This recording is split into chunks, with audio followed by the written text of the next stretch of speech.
Boa noite a todos.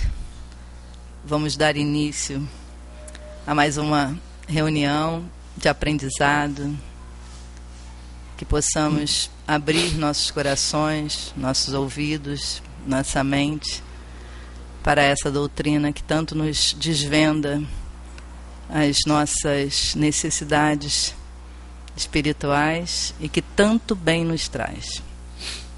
Que sejamos bem intuídos, nossos irmãos que terão essa oportunidade de trazer os seus estudos, a sua dedicação para todos nós, e que levemos para as nossas vidas o que aqui aprendermos de melhor e de aprendizado.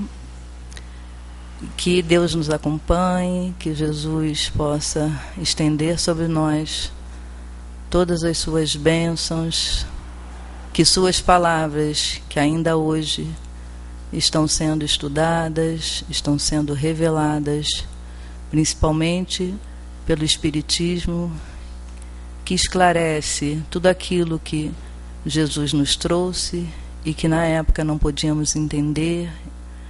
Agora vem essa doutrina e nos traz de maneira tão clara que nos entra profundamente na alma, e que isso faça com que nós possamos nessa noite aproveitar o máximo para aplicar em nossas vidas. Que Deus nos ilumine e que nossos irmãos sejam bastante intuídos para passar os seus ensinamentos. Que assim seja, graças a Deus. Clébio vai falar sobre lei de sociedade e Valéria sobre fé e confiança. Um bom estudo para todos. Bom, boa noite a todos. O tema que eu escolhi para hoje é a lei de sociedade.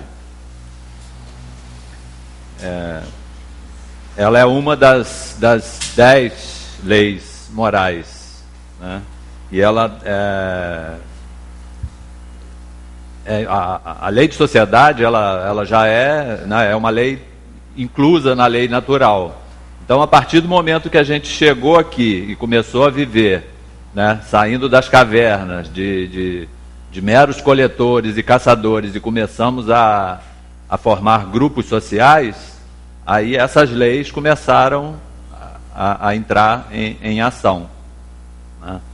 Então, para iniciar falando da lei de sociedade, eu escolhi uma das primeiras perguntas dessa lei, no terceiro livro, do Livro dos Espíritos, que diz o seguinte: a vida social, ela é natural?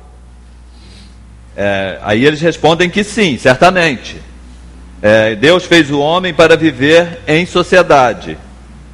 Deus não deu inutilmente ao homem a palavra e todas as outras faculdades necessárias à vida de relação, né? Então, todos esses sentidos que a gente tem, né, palavra, audição, né, isso tudo contribui para que a gente exercite essa lei no nosso convívio aí.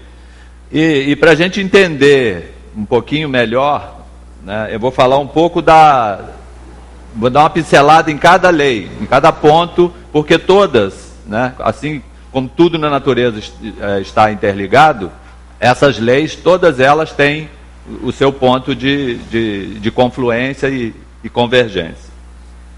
E a gente começa pela lei divina, né, ou lei natural. E foi perguntado, Kardec perguntou o seguinte: o que se deve entender, né, por essa lei natural?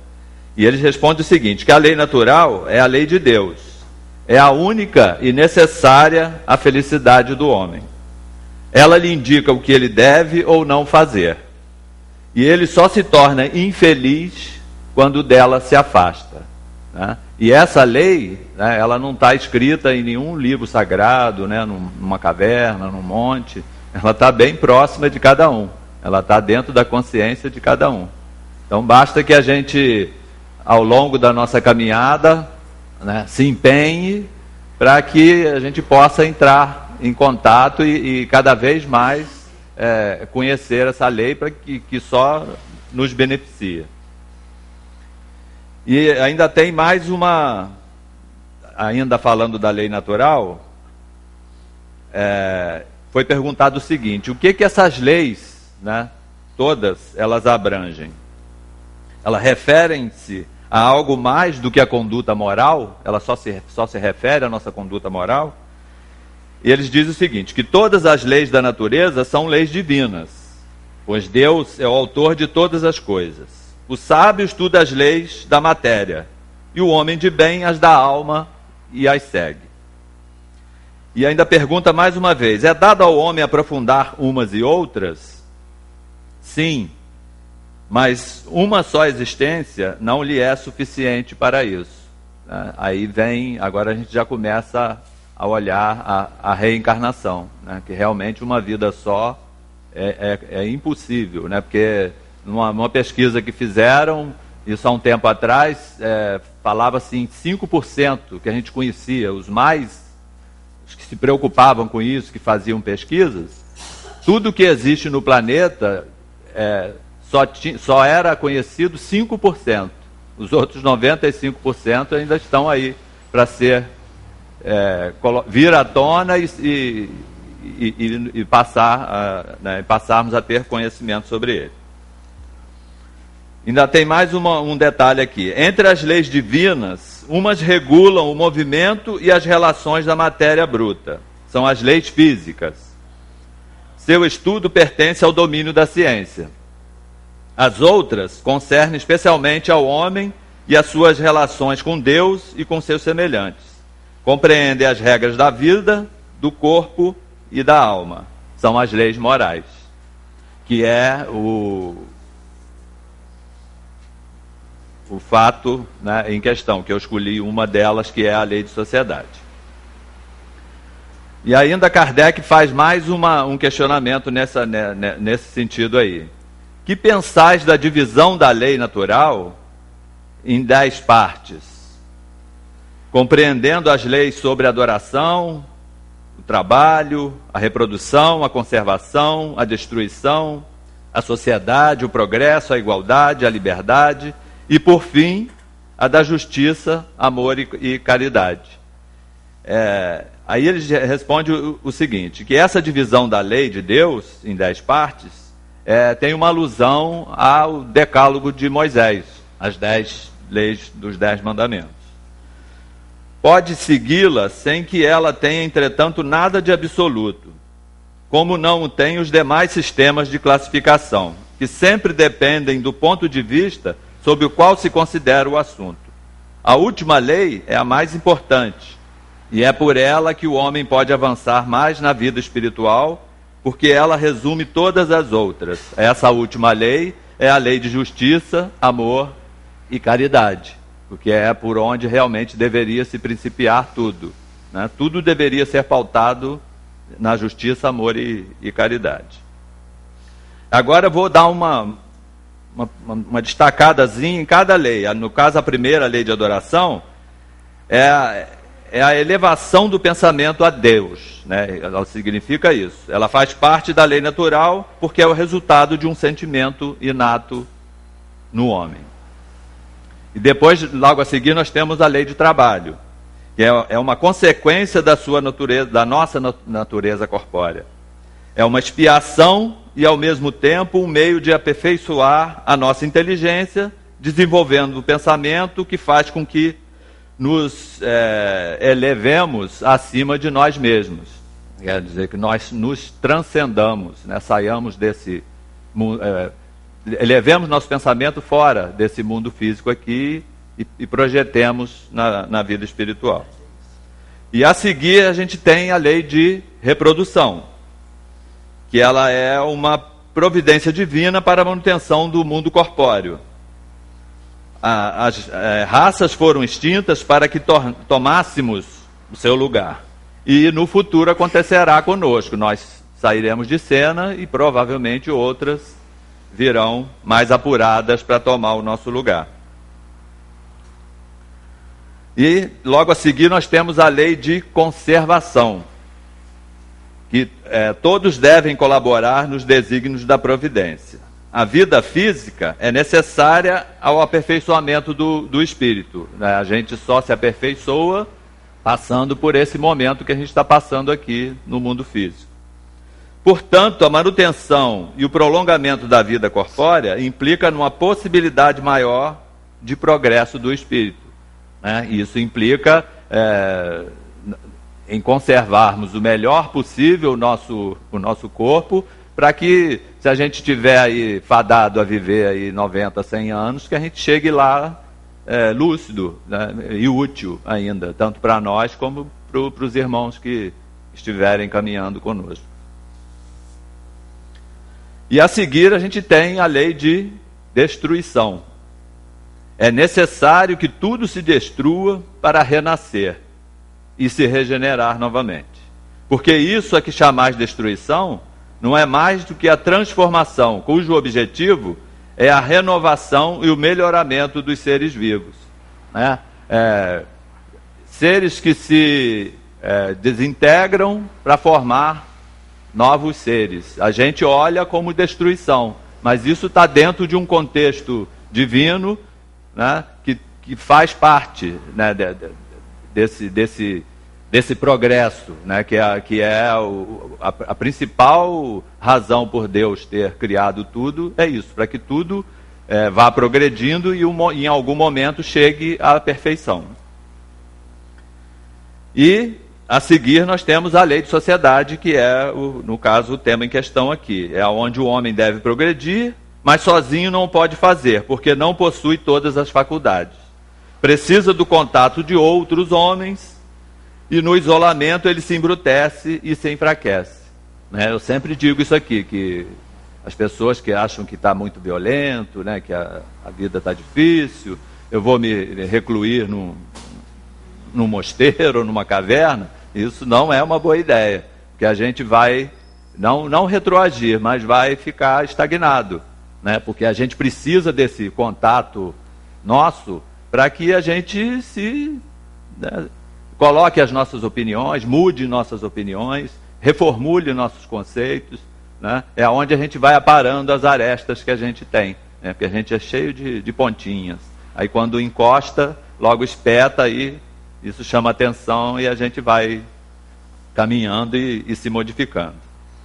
E a seguir a gente tem a lei do progresso, né? Que eu sempre digo que é a principal razão da gente estar aqui, né? A gente só veio para cá, para o mundo físico, por causa do progresso, para crescer, né? Porque a gente é criado no mundo espiritual, né, com 100% de capacidade de ser perfeito, né? E tem que vir aqui para trabalhar esses sentimentos que nos farão chegar a essa perfeição, né? Parece em algum momento assim uma contradição, né? Mas não é, né? A gente vem porque futuramente, quando nós nos aperfeiçoarmos, estivermos na categoria de espíritos perfeitos, a gente vai viver no mundo espiritual. Isso aqui terá sido uma mera escolinha, né? Terá ficado no nosso passado.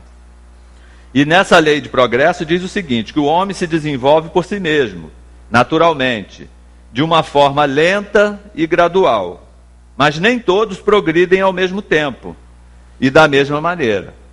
É então que os mais adiantados ajudam os outros a progredir pelo contato social, né? É exatamente por isso, porque todos nós fomos criados numa mesma situação, simples e ignorantes. Só que, quando nós chegamos aqui para vivermos em sociedade, então cada um procura um caminho. Uns imprimem um pouco mais de energia no aprendizado, aí esses caminham um pouco mais rápidos, né? Outros acham que aqui é uma maravilha, então se encolhem, fazem o seu cercadinho e acham que está muito bom. E passa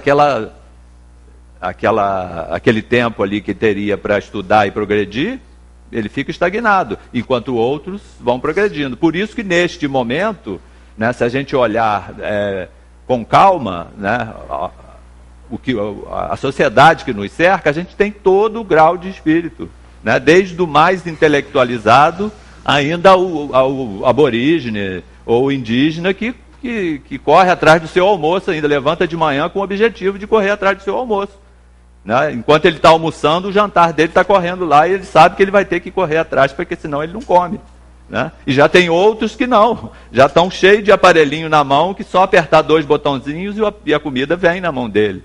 Né? Então isso são níveis intelectuais diferentes. Né? E espiritualmente a gente também está na mesma situação. E a causa disso é nosso contato social, graças a esse convívio que a gente está nesse ponto que a gente está hoje.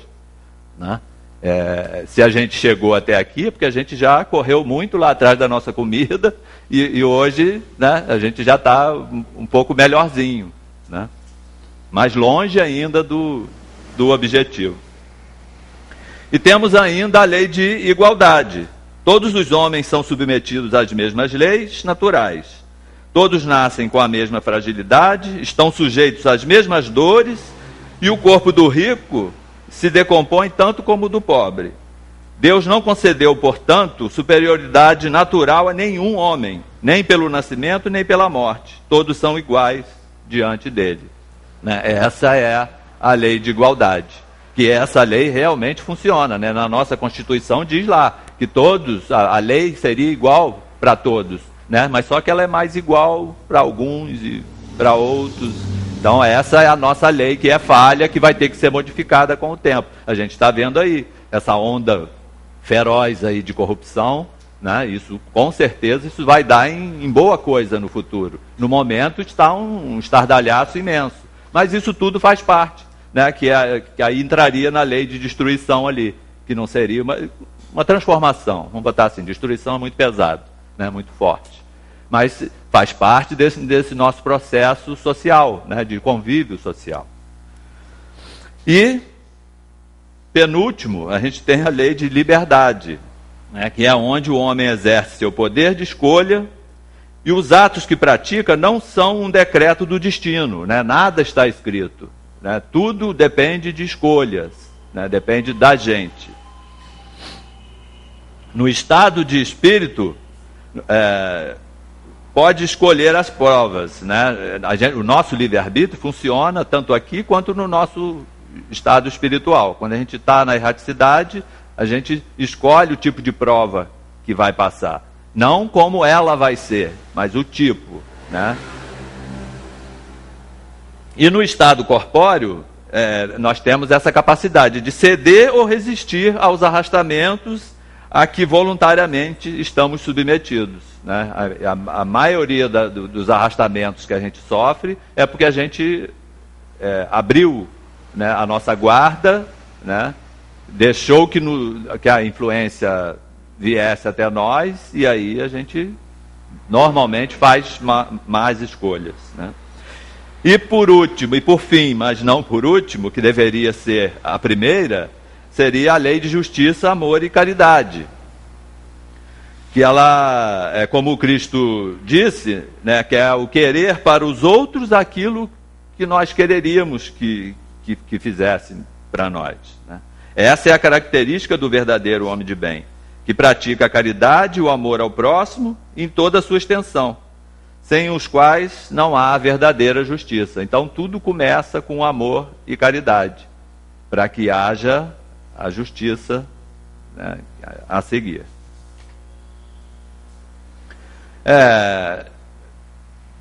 Dito isso a respeito das leis, né, eu vou já caminhando para uma finalização, vou dizer o seguinte, que na lei mosaica está escrito: amarás o teu irmão e aborrecerás o teu inimigo. Aí, em algum momento, Jesus vem e diz, quando ele disse lá que não ia desdizer o que estava dito dos profetas, ele passa a dizer o seguinte, que em vez de aborrecerás o inimigo, ele diz: ame o seu inimigo, amai o seu inimigo. Ele trouxe para o presente, enquanto lá atrás estava dito que amarás o teu próximo e aborrecerás o teu inimigo, né? Incentivando essa quizila que está lá até hoje. né? Quem segue a lei mosaica está nesse pé lá fora, né? Ali no Médio Oriente. Então Jesus veio para dar uma outra virada de página e mostrar que a gente tinha que agir agora, que a gente não vai amar o inimigo se tiver chance lá na frente.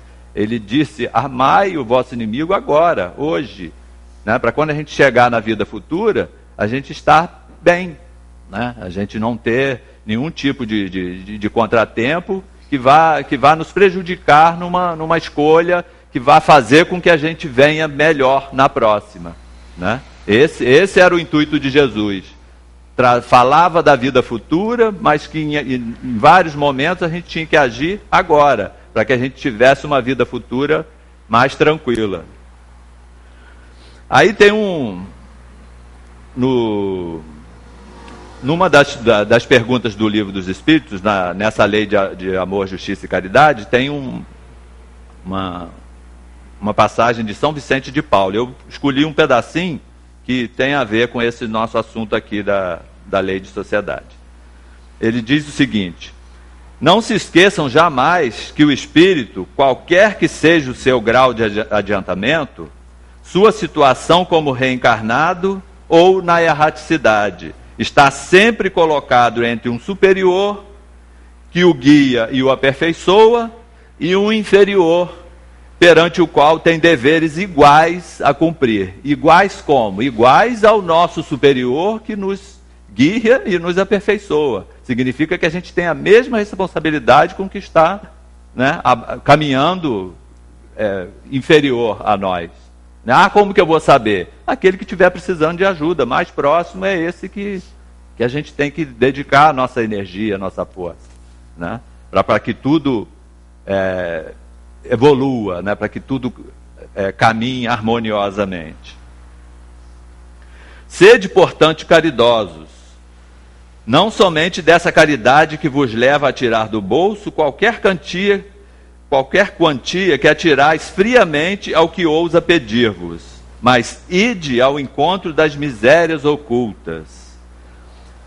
Sede indulgentes para com os erros dos vossos semelhantes. Em lugar de desprezar a ignorância e o vício, instruí-os e moralizai-os. Sede afáveis e benevolentes para com todos, os que vos são inferiores. Sede o mesmo para com os mais ínfimos seres da criação, e tereis obedecido à lei de Deus. Esse é um recadinho de São Vicente de Paulo numa dessas respostas lá da lei de amor, justiça e caridade. E esses são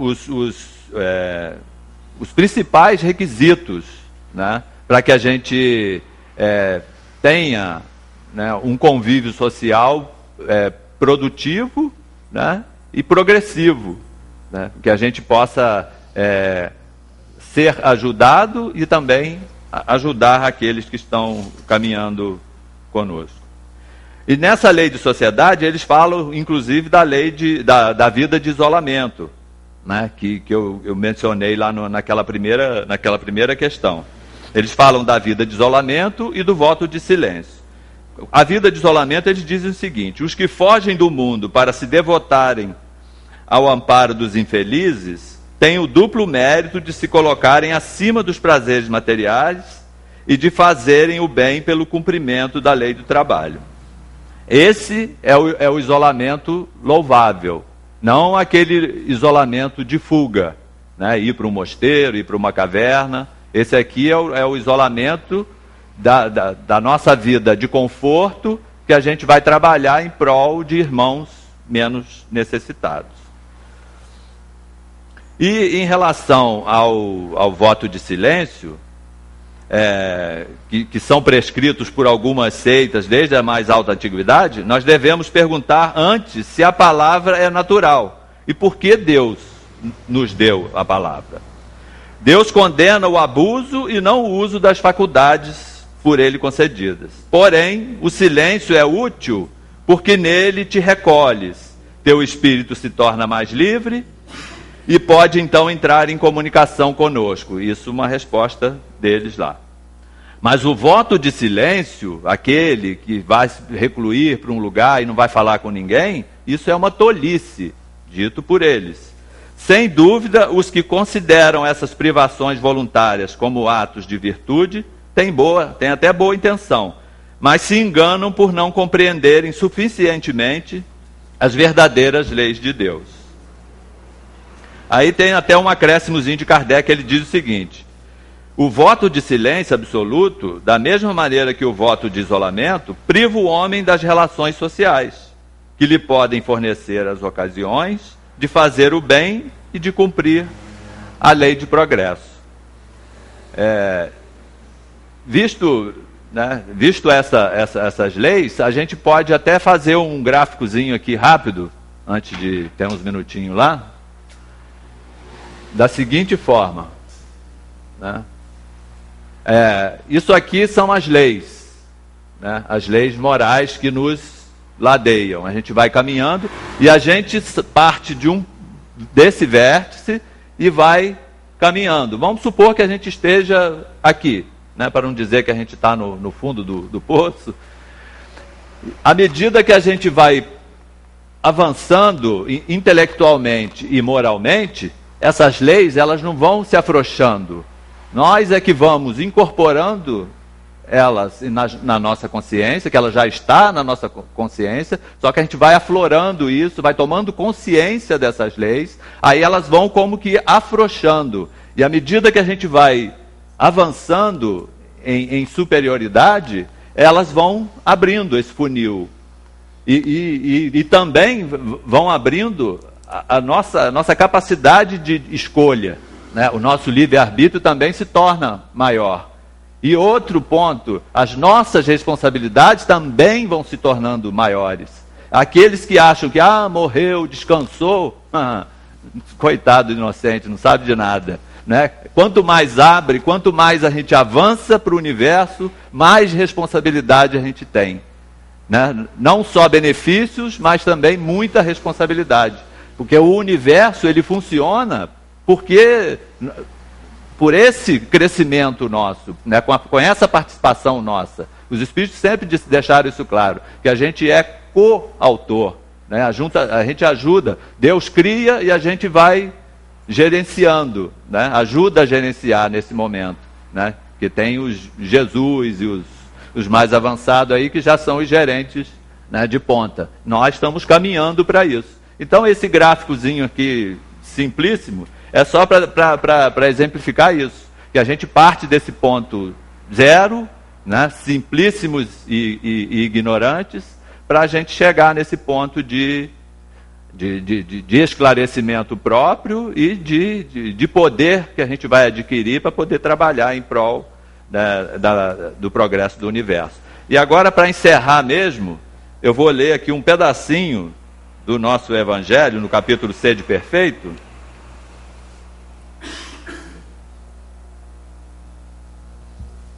que é a parte onde fala do homem no mundo.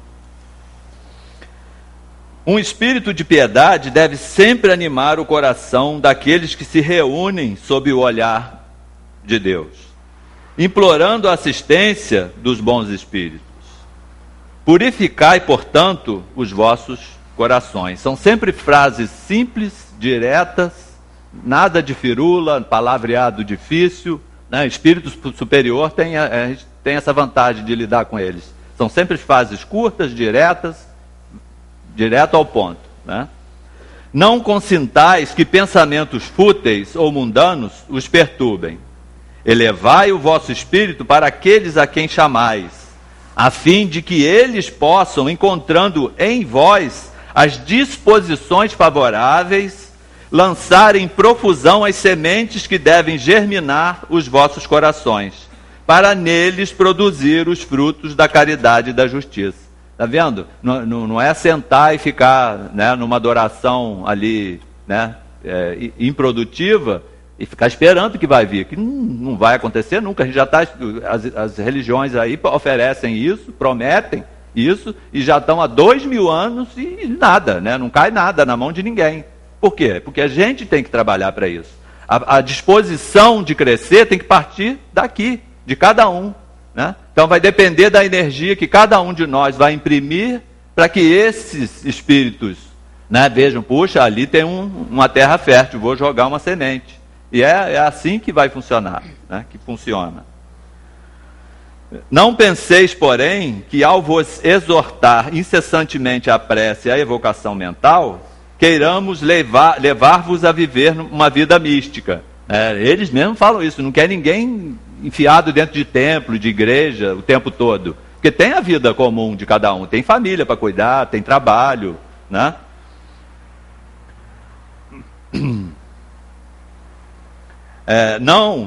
Vivei como os homens do vosso tempo, como devem viver os homens. Sacrificai-vos às necessidades e até mesmo às frivolidades de cada dia. Olha só como é que eles são, né? O Espírito Superior tem outra visão.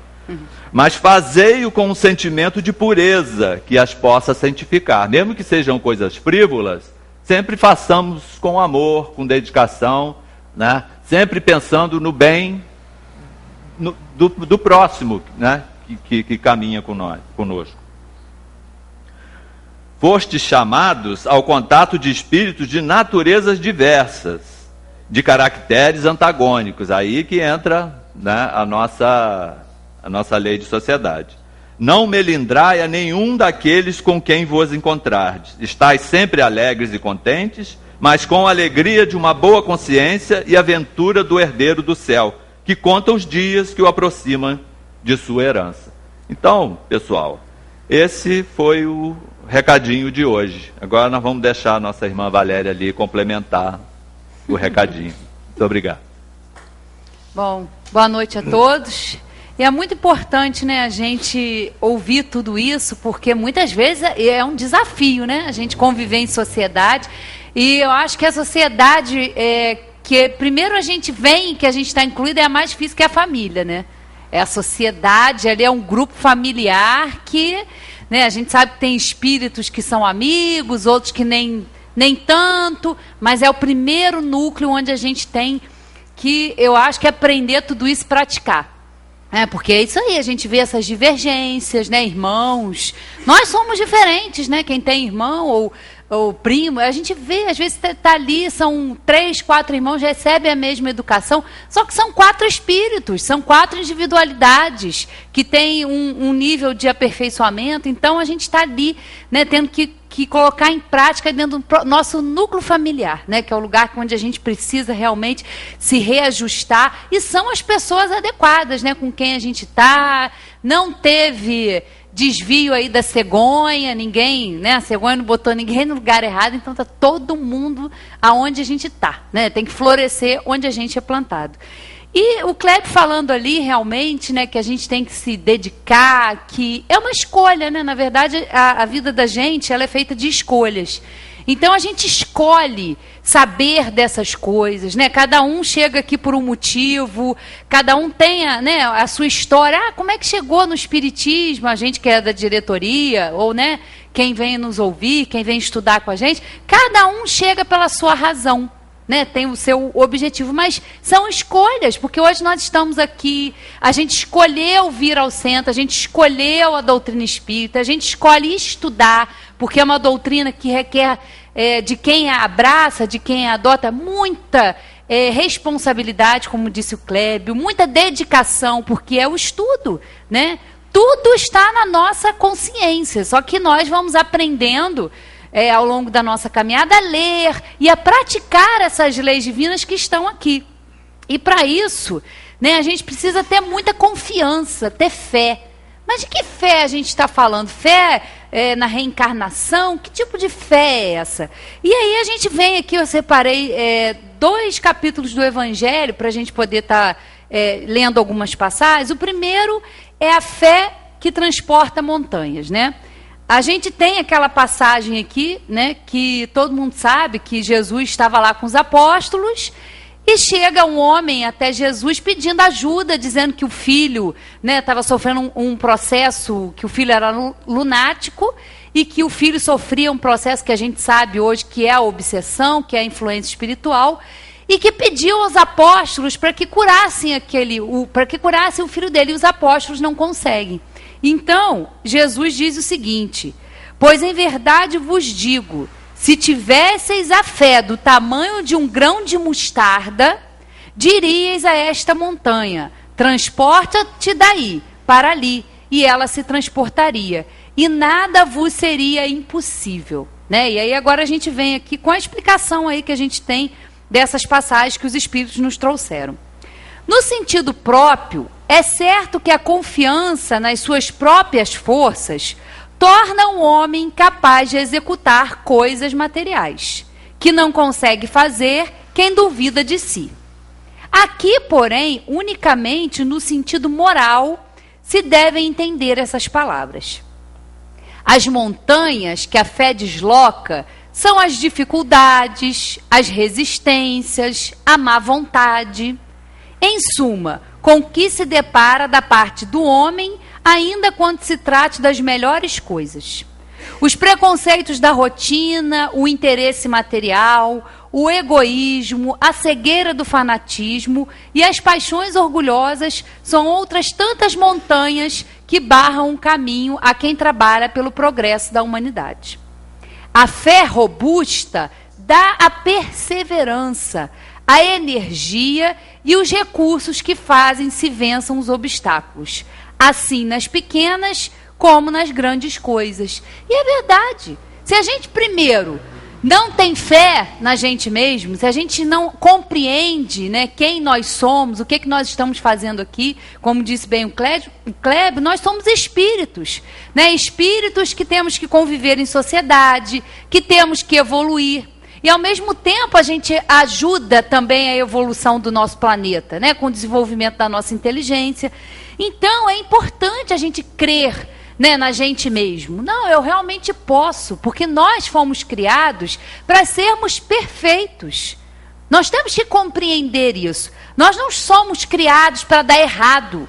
Deus não teve nenhuma má intenção quando nos criou simples e ignorantes e nos deu as oportunidades de nos aperfeiçoarmos, de crescer. Nós fomos criados para dar certo. Tudo na natureza é harmonia, é perfeição. E com a gente também não é diferente. Então a gente tem que aprender a se amar, a confiar nas nossas potencialidades, mesmo no nível evolutivo que nós estamos. Porque agora é a hora importante. A hora mais importante para a gente é o presente.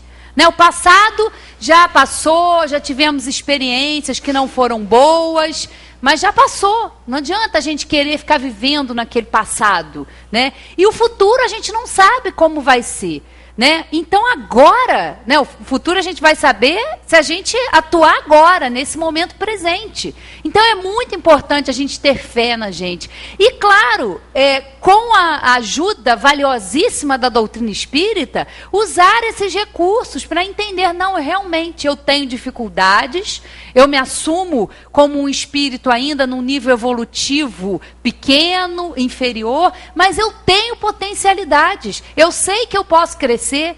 A gente é muito ajudado, né? Cada um de nós tem o seu anjo da guarda, cada um de nós tem espíritos que gostam da gente, que querem que a gente dê certo. Então a gente tem que confiar na gente. E nesse processo de se amar, de desenvolver uma autoconfiança, é que a gente vai ganhando, né? Vai avançando nesse terreno, para poder evoluir, para poder ser menos egoísta. Tão bom quando a gente pode, né? E a vida oferece muitas circunstâncias, quando a gente pode ser útil, né? Alguém num momento de dificuldade, uma pessoa vem até você com um problema, né? E às vezes ela não está falando aquilo ali porque com o intuito que para ela resolver, que ela quer que você resolva o problema dela. Não, ela só quer uma pessoa, ela só quer um amigo, né? E às vezes a gente, na nossa vida agitada de correria, às vezes a gente não tem tempo nem para dar um telefonema para um amigo, para bater um papo, para saber, a gente está tão acelerada, tudo tão, né? A gente vive numa ansiedade porque tudo é muito corrido, mas isso é importante, que à medida que a gente se doa para o outro, a gente recebe também. Na verdade, acho que a gente recebe, né, mais do que a gente doa para alguém, do nosso tempo, dos nossos recursos, né, saber de alguém que está precisando de ajuda e a gente oferecer o nosso tempo, né, para ser afetuoso, carinhoso e atencioso, não precisa de dinheiro. Porque as pessoas acham que a caridade é só isso, é doar a cesta básica. Não, a caridade vai muito além disso. Né? É indulgência, é um momento de conversa, é um abraço, é um aconchego, é tudo que às vezes a pessoa precisa. Nós também precisamos, e é tão bom quando alguém vem até nós. Então vamos aprender também a nos doar, vamos aprender a ir às pessoas, a descobrir esses tormentos involuntários. Porque muitas vezes a pessoa está passando fome, alguém vai oferecer uma cesta básica, vai saciar a fome. Mas e o conforto, a palavra amiga, a esperança, a fé para aquela pessoa que está passando num momento de dificuldade? É muito importante. Claro que o material também é, mas vai além do material que a gente pode fazer pelo nosso semelhante, né? Noutra acepção, entende-se como fé a confiança que se tem na realização de uma coisa, a certeza de atingir determinado fim. Ela dá uma espécie de lucidez que permite se veja em pensamento a meta que se quer alcançar e os meios de chegar lá. De sorte que aquele que a possui caminha, por assim dizer, com absoluta segurança. Num outro caso, pode ela dar lugar a que se executem grandes coisas. A fé sincera e verdadeira é sempre calma, faculta a paciência que sabe esperar, porque tendo seu ponto de apoio na inteligência e na compreensão das coisas, tem a certeza de chegar ao objetivo visado. A calma na luta é sempre um sinal de força e confiança. A violência, ao contrário, denota fraqueza e dúvida de si mesmo. Né? E aí eu lembro da semana passada que a Sueli falou aqui sobre a resignação. Tão importante a gente trabalhar a resignação.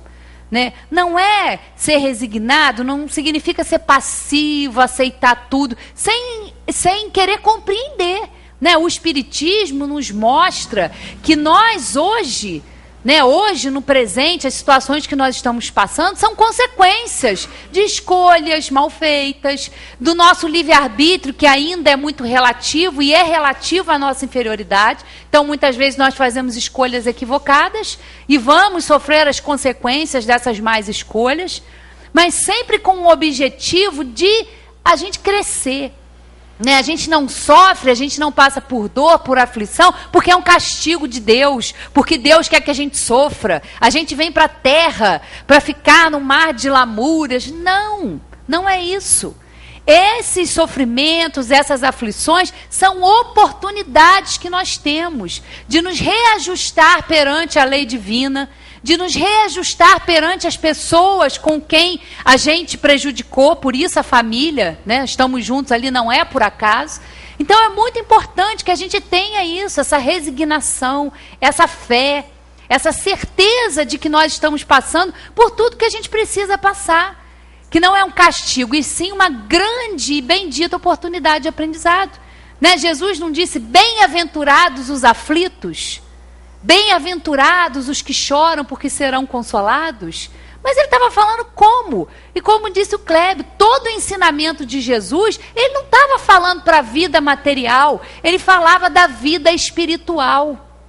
Que hoje nós estamos aqui, e se nós escolhemos aprender, se nós escolhemos estudar algo que nos beneficia, que nos traz conhecimento, que a gente aproveite esse ensino. Isso aqui não é para ficar, a gente conhecer tudo, conhecer onde está, onde deixa de estar, em que página. Não, isso aqui é para ser vivenciado.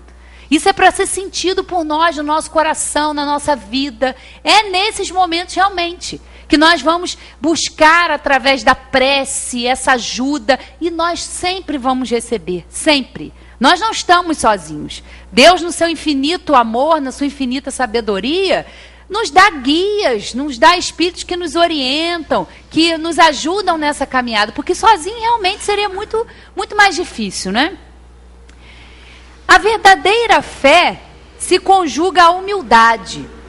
Aquele que a possui deposita mais confiança em Deus do que em si próprio, por saber que, simples instrumento da vontade divina, nada pode sem Deus.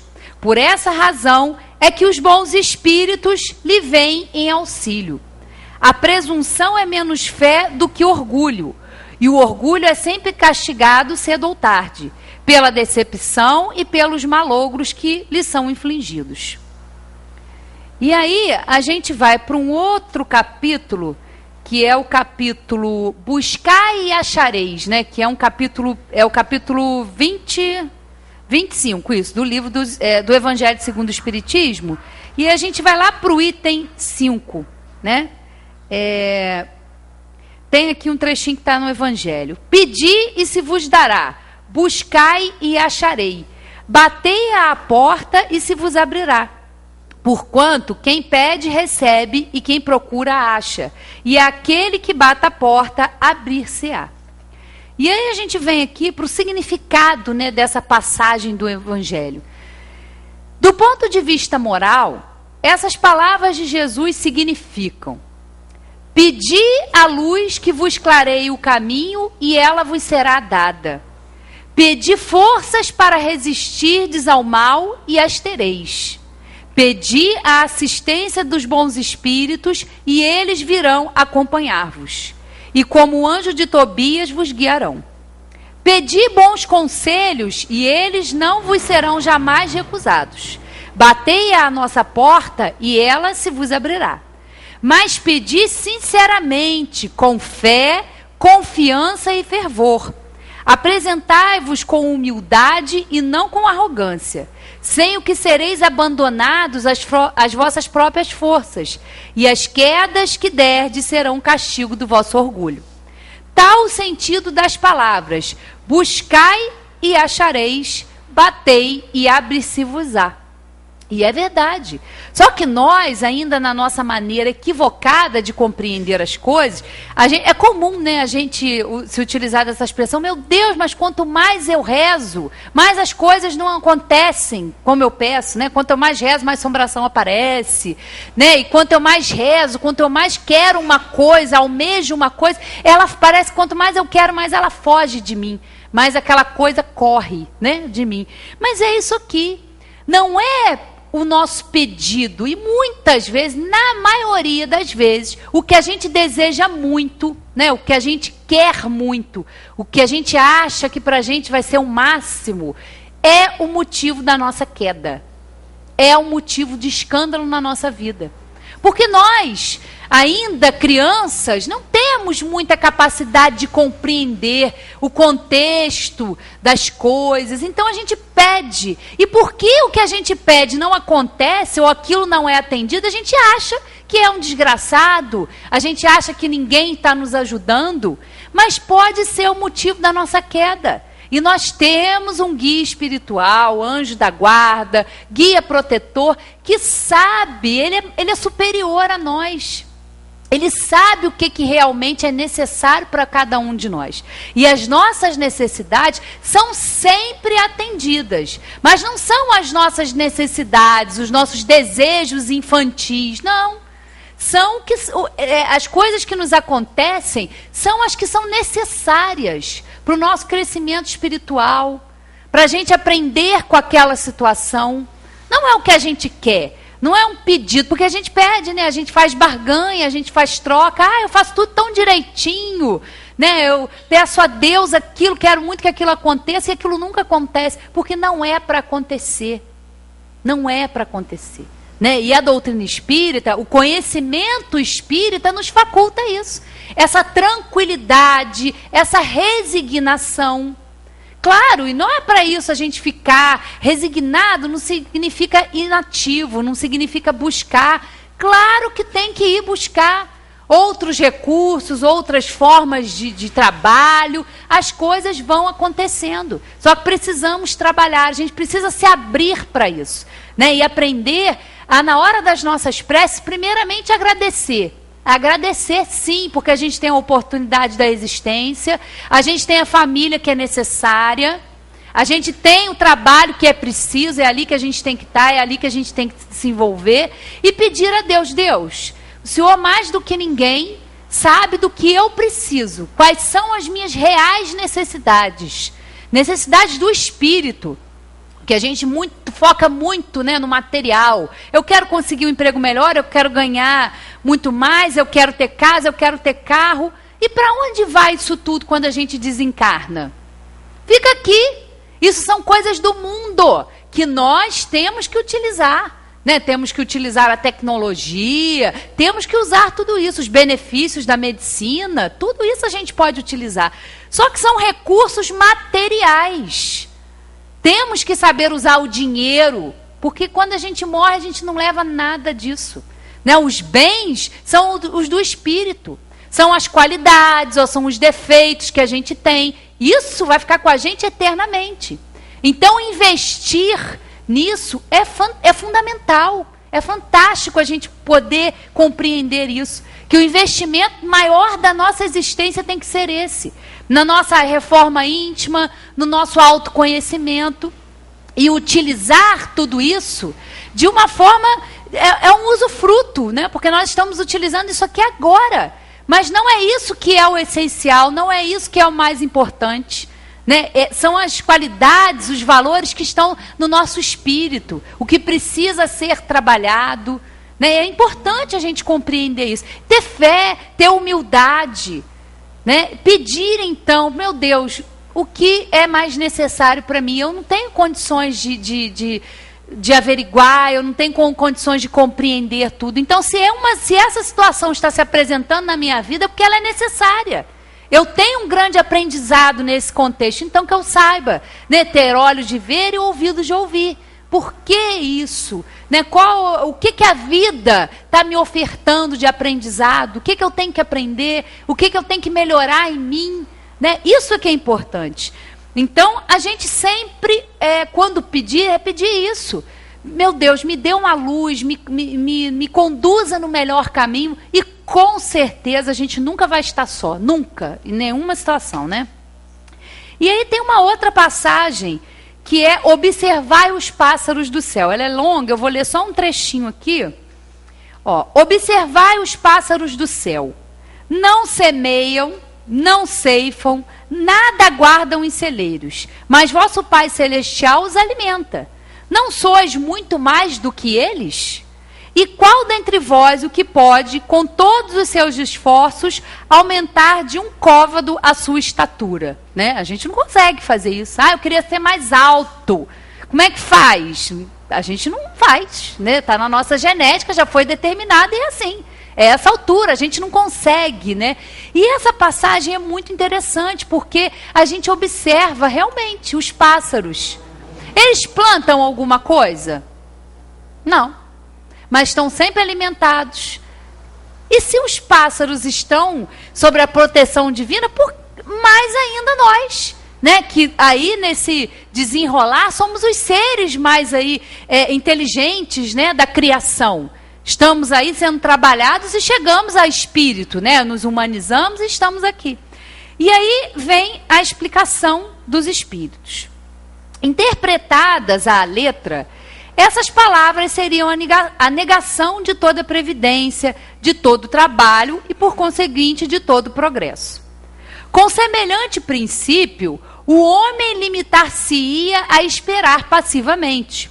Suas forças físicas e intelectuais conservar-se-iam inativas. Se tal for a sua condição normal na Terra, jamais houvera ele saído do estado primitivo.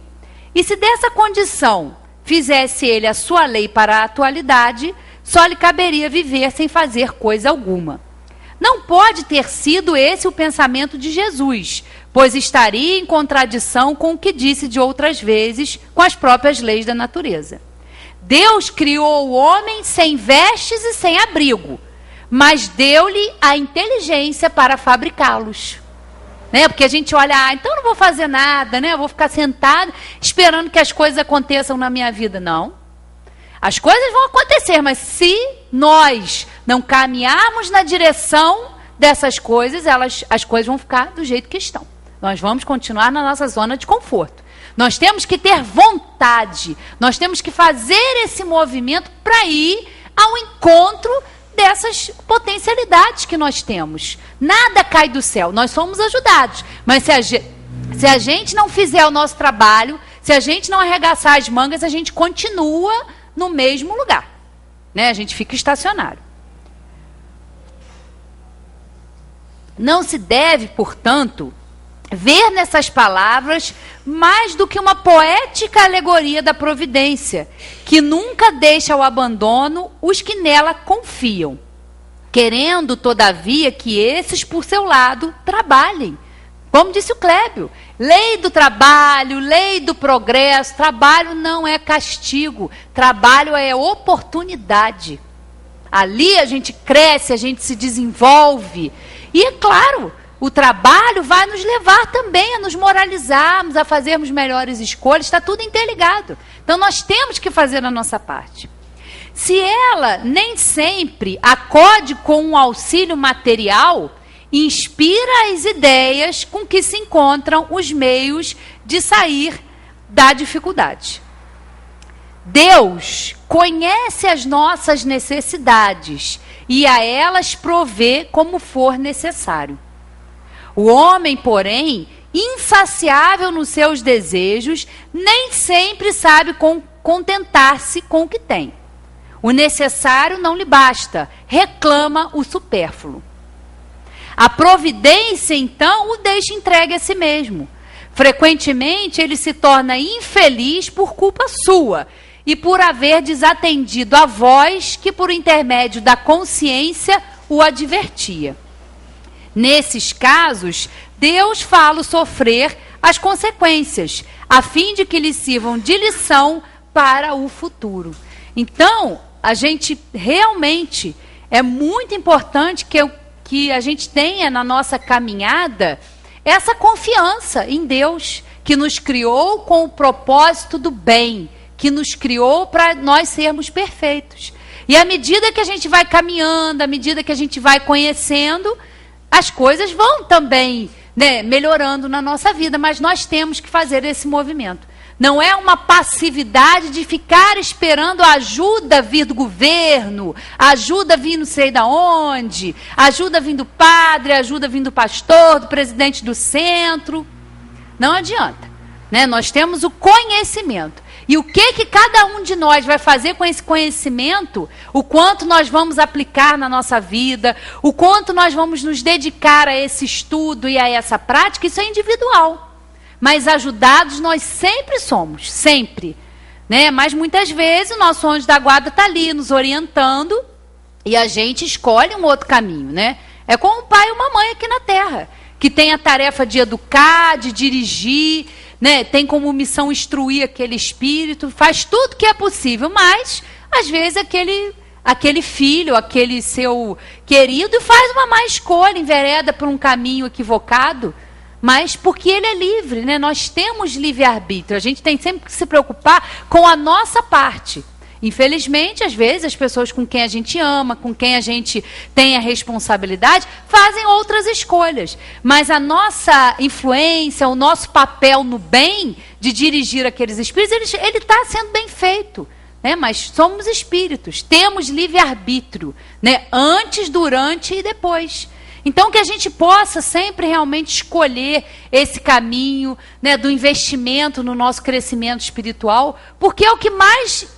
o que é mais importante, porque isso, né, nós convivemos, a gente convive com a gente mesmo o tempo todo, né? Convive, claro, com outras pessoas, mas esse autoconhecimento é muito importante, porque aí a gente tem essa capacidade de caminhar com mais confiança, com mais fé, promovendo em nós essa mudança que a gente tanto quer e que a gente espera, às vezes, que venha de fora, e não vem. Né? Então a gente tem que aproveitar essa oportunidade, agradecer e nunca esquecer disso, né? Tudo que acontece na nossa vida, ela é de acordo com o momento que a gente vive, o que a gente realmente precisa fazer. Uma boa noite a todos e que a gente aproveite, né, as oportunidades que com certeza a vida vai nos oferecer nessa semana, para que a gente coloque em prática todo esse conhecimento da doutrina espírita, né? Obrigada e boa noite.